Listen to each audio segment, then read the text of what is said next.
Hey guys, my name is Justin Keefe. This is for the Senior Project 4911 class for the summer. By email and my Panther idea right there. And this video is about making a trading signal work with the wizard. So, a lot of us right now, we're using MQL5. We're using the MQL5 library, standard library to create trading signals. And a lot of us have to make custom signals that aren't currently in the library. So we have to make things, we have to do a little more work because it has 20 signals already and a lot of them are used, but we have to make our own. So, I've been looking at a lot of the articles that are posted in the class, and some of them over summarize or make a little too much work, make it a little bit harder to make a trading signal work than it needs to be. For example, this article that was posted right here.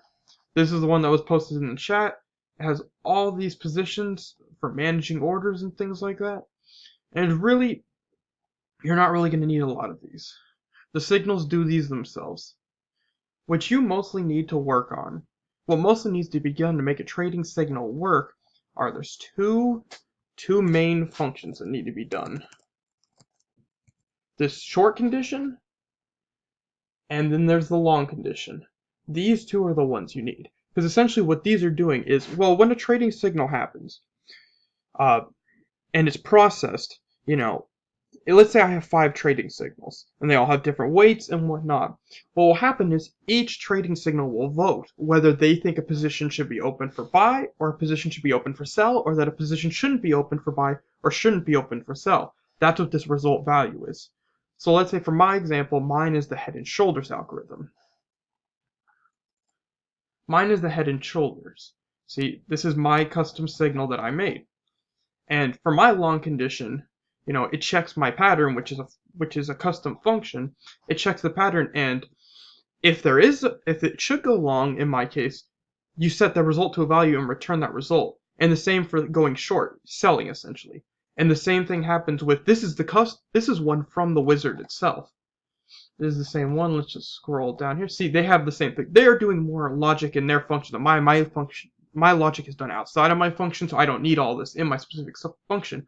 But that's the point. If you think there's a pattern, see, they have these values right in here. See these models? Price is on the necessary side from the indicator. Price crossed the indicator with opposite direction. I don't know the moving average 100% how this one works, but this is essentially what they're saying, what pattern will be happening, and see the values are set right here.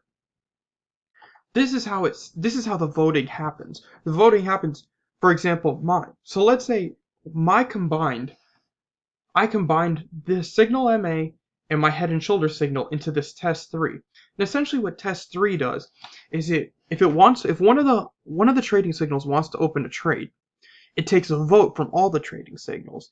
And however the vote turns out depends on if it opens or closes the trade. That's how that works. So see, they're telling you in some of these articles that you have to make all these check longs, check shorts, and really at the end of the day, you don't have to do it if your indicator or your trading signal, if you're using a trading signal online. Personally, I took an expert advisor that was made for the head and shoulders pattern, was made to open and close orders, and I reworked it into a trading signal because the head and shoulders is a very difficult thing to detect and would have taken me way longer than the time I have for this class to make one that effectively does it. So I converted it into a trading signal. And I took out the parts for opening and making trades because I don't need that anymore. Does that make sense? Well, I guess you can't hear me because you're on a video, but yeah, all you need to do to make it compliant, and you can see when you go to generate a signal, let's try generating one right now. Let's just generate a new signal. It'll show you that mine does come up. Okay, that's on the wrong side. I don't think you can see this part of the screen. Okay, let's go to the next. Let's just name this test 4. Then let's add a signal. Once again, not on the right side of the screen. So we have, boom, right there. Signals of indicator head and shoulder signal. That's my trading signal that I made. We're not going to generate this because we don't need to, because I already have one. Test 3 has both these 2 indicators, which are ones we need, has both of them in them. But you see what I'm saying? There's a voting condition happen. So essentially, you just have to set short and set long. Because even if you look in these indicators, this is the one made by the wizard itself. They only have a short and long condition. They don't have all that check short, check long. They don't have all those checks. That's done by the expert signal itself.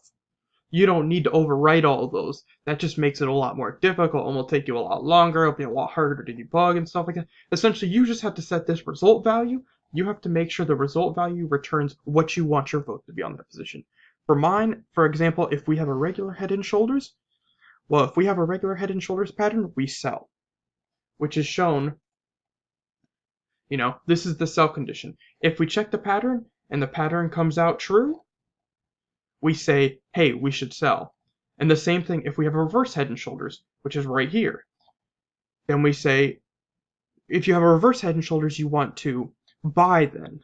And see, that's what happens in mine. I just set the long condition and the short condition, and that covers my whole thing. Even some of the indicators don't even have setting both, because of, for example, the bull and the bear, if we open this bear one right here, since bears are only about selling, let me scroll down. Yeah.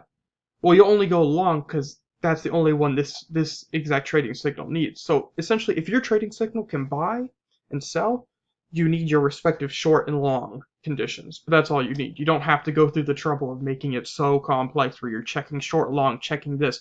If your indicator already does it, your advisor already checks your pattern for you. You don't have to reinvent the wheel. And that's about it. It gets generated here. Let's see, just show you that it compiles. Yeah, compiles, 0 errors. We can run tests on it, but I'm not going to do that because that's just going to extend this video out longer, and YouTube takes a while to upload, and I'm on Wi-Fi. But yeah, essentially, some of the articles have been a little, not that they're misleading, it's just they pretty much make it so like your signal you have no information about your signal. If you already have your information about your signal, you already have an expert advisor generated, you already have some code to use, you just have to rework it to make it fit the advisor. And a good way to see some of that is in these variables. These variables make it work. You set your description and it'll show up in your advisor. You set your names for it, you create your pattern. See, a lot of my work is done in some of my other files, such as head and shoulders pattern, does a lot of my work, so I don't have to do a lot of it, inside my signal. All I have to do is check the pattern. So yeah, that's about it. I hope that helped make your expert signals easier for you to make. Have a good day. Once again, Justin Keefe. There's my email. You got a problem? Email me. Great. Bye.